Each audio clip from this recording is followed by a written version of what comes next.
I still can't believe that this woman is paid to write this, and ironically, The Guardian is asking for donations because they're tanking, because they're writing complete fucking garbage day after day. So we're just going to ignore that. But people say that The Guardian is low-hanging fruit, therefore I shouldn't go after them, I shouldn't review their articles and just make fun of them. Well, yeah, they are low-hanging fruit in the fact that you can easily dismantle their arguments and clearly see through their bullshit without even trying. But the fact that they are a major British publication that reach millions and millions of people, perhaps tens of millions around the world, that's the issue I have, is that these dumb-ass fucking ideas are spread throughout the world, and then people who don't know their insidious nature believe this shit. We have all these people believing all these things that don't really exist, like the pay gap, and we'll get into all these fantasy ideas that Rhiannon Lucy Kosler. I remember that name. I remember that name because I couldn't pronounce it that well. I did a video on one of her dumbass articles before. I don't know which one. I have to look at it. Maybe I'll add it to the description later. But this dumbass bitch has written shit before. This is completely fucking retarded. So here's her latest masterpiece. I mean, I saw this last week. I'm not getting it to it today, a week later, because guess what? I'm busy. That's just a caveat in every single one of my videos. So let's get into it, shall we? Because I've already talked like for a minute straight. From lack of women in boardrooms to Me Too, I'm bored with male excuses. Right off the bat, her title makes no sense. The quote-unquote excuses she lists here are not male excuses. They're not just men coming up with these excuses. They're not really excuses, they're valid points and counter-arguments to her stupid little points. They're not just excuses, they're not just blowing it off as, oh, that's just stupid. We're actually addressing her points and then countering it. But it's not just males who have these ideas. There are plenty of women who disagree with her stupid worldview and her stupid political opinions. The fact that she paints this as a black and white issue, as men on one side, women on the other, like a class hierarchy, a class struggle, and men are at the top, and women trying to get to the top too, and men are keeping them down. She is painting a dichotomy of the world doesn't exist, because that's not. You can just pull data about Me Too, pull data about what women want in the workplace, what their goals are, how they work, blah blah blah, and you'll see that it's not this male excuse she says exists doesn't exist. Women don't want the pressure is the business world's version of, well, she's wearing a short skirt. Actually, there is data backing up the fact that women overwhelmingly majority do not want extremely high pressure CEO, top executive, boardrooms. Let's talk about that specific example. They do not want that type of pressure. Hashtag not all. There are plenty of women who do, or in boardrooms, and are CEOs, and are high, general managers of companies, in buildings, whatever. And then they do a damn good job at it. But that they're not the majority. The majority of women do not want that. So it's not just a male excuse. Just ask a woman. Do you want to work 50, 60, 70 hours a week and be under constant pressure from all these different departments and organizations, and then get blamed for shit that's not your fault that you can't control, and then you are dependent on other people doing their jobs correctly in order for this project to happen, so you will get that project approved, so then you might get that raise, or you might keep your job? No, that type of pressure is just maddening, and that's why a very small percentage of people want to do it, because it's fucking annoying. There's only a small amount of people who look at that and like, I want to take that stress in order for the small chance of getting that, that huge six-figure job. And most of them are men who want that. Most women do not want that. Most people in general don't want that. I don't want that. Fuck that.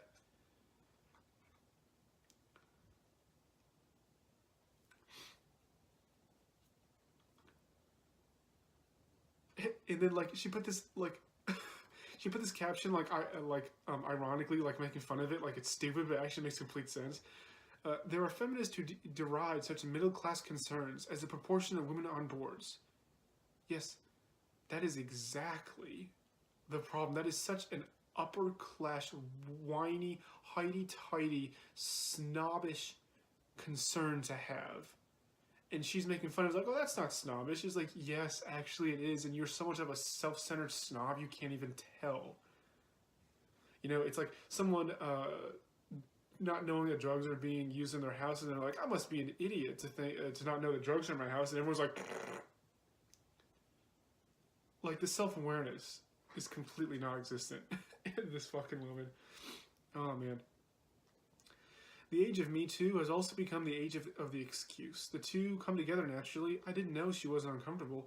She did come to my hotel room. That was the culture then. Like, she lists these excuses as, oh, these are poor, stupid, patriarchal, you know, excuses that men have. And they're stupid. You know, men shouldn't have these.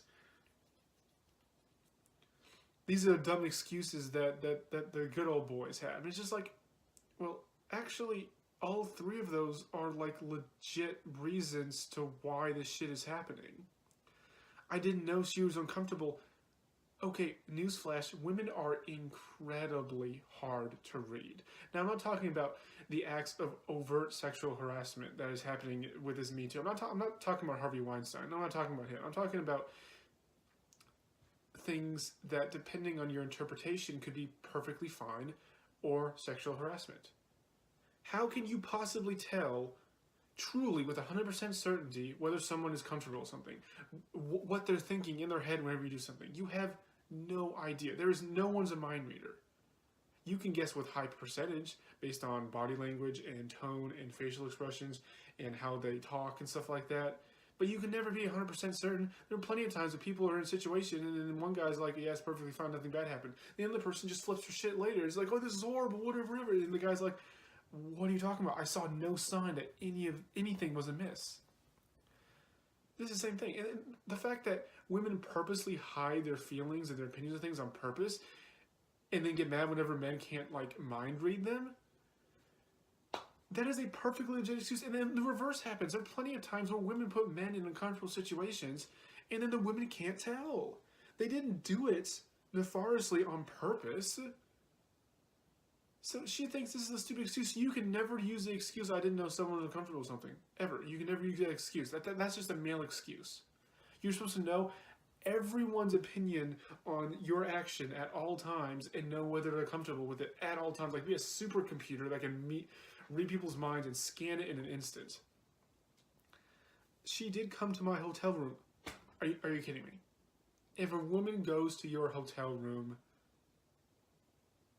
what other logical conclusion will you come to other than she wants to have sex with me? Unless it's like obviously like a business meeting, or it's like, hey, I forgot my binder. Can you get it? Or like, oh, can you get the notes? Whatever. I'm not talking about that. I'm talking about it's like 11 o'clock at night. The business meeting is way over in the lobby of the hotel, and then the woman says, can I come up to your room? And like, come on, dude. A man would logically read those signs as, yes, she wants to have sex with me. Why else would she come to my hotel room at 11 o'clock at night with no, like, legit business reason whatsoever? Oh, yeah, I just wanted to talk. Well, we can talk in the hallway. We can talk in the lobby. We can talk outside. Why do you want to talk in my room? Like, that was the culture then. We cannot judge past cultures on today's norms. That's like knowing the mathematics that we know today to judge people in the 1300s and say they were retarded. No, because they had different tools. They were evolving differently as far as math is concerned in our specific example. It's not fair. We have the advantage of their doing their mistakes and learning from their mistakes. You can't judge a culture like, okay, now what do I mean by that? What I mean by is saying that slavery was bad. Obviously slavery was bad. Obviously slavery throughout all of human history was horrible.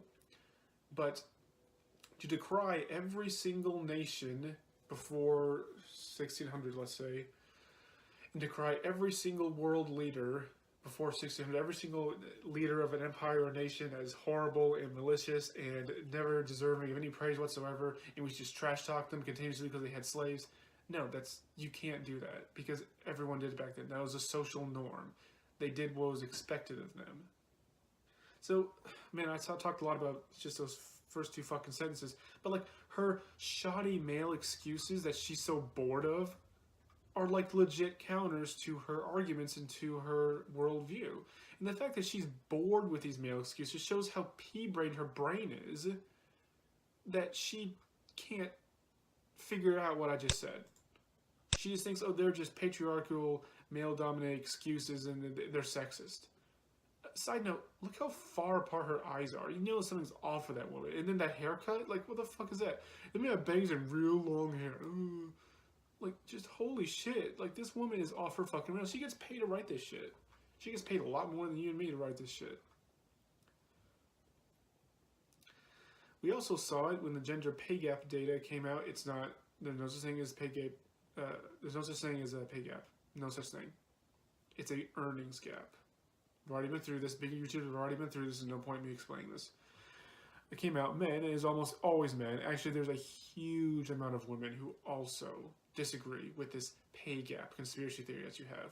So once again, she's trying to write it as, oh, it's only males making excuses. No. Why don't you listen to the women who disagree with your worldview? Oh, you don't want to do that because that'll shadow your narrative. You would hate that. It's easier to look at the world through black and white, through male and female, than it is to listen to women who disagree with you. It's like, oh, actually, they're not all on my side. And these companies first denied it existed altogether, and then, face of the numbers, merely offered shoddy excuses. Now the excuse mongers are out in force again. This time they will feature in the government's report on the lack of women in boardrooms, with the reasons given by companies for disparity labeled pitiful and patronizing by some complete fucking cuck that I don't give a shit about. It's like she name drops this guy like, oh yeah, this makes our argument better. It strengthens our argument. Actually, no, it doesn't, because I never heard of this guy. I don't care what anyone else says. I care about the data. I care about surveys of what the people that you aren't talking about, what their opinions are. So in a way, yeah, I care what aggregate overall surveys of opinions are. But I don't care about this one guy. I don't give a shit what he says. Do these firms use the same staff members to provide their lame explanations, one wonders, or have other men been promoted to the task? Excuses given include such gem as, most women don't want the hassle or pressure of sitting on a board. Ask the women you know in your life. More than 50% of them will say, I do not want that job. I can guarantee you. And that's why the majority of people on boardrooms are not women. Because the majority of them don't want it. There aren't that many women with the right credentials and depth of experience to sit on the board. The issues covered are extremely complex. So, saying that they cannot find qualified women with the right credentials to be in the boardroom, apparently saying that is sexist. Well, she says right here, the people making these statements are no doubt oblivious to the prejudice that underpins them. So saying that we can't find qualified women for this job apparently is prejudice. Well, what do you want to do? You want to hire a woman that's not qualified just to satisfy your gender ratio quota? That's what you want. You will never say that, but that's what you want. You want people to disregard the fact that we can't find a woman with the right credentials to fit this job, so you want to hire a woman anyway. And that's how you have plenty of people in jobs who don't know how the fuck to do their jobs because they were hired based on their sex or their race. And that's how you have just a huge amount of people in the world in their jobs who have no idea how to do them. And they make people's lives living hell because they don't know how to do their jobs. Just stupid, fucking ignorant people. But I digress. That's a topic for another time. And the prejudice is the seed of the whole depressing problem. It's draining. Watching sexist statements being used as excuses for why such and such person in an organization isn't sexist. So explaining why I'm not sexist, or explaining why an organization isn't sexist, that's sexist to her.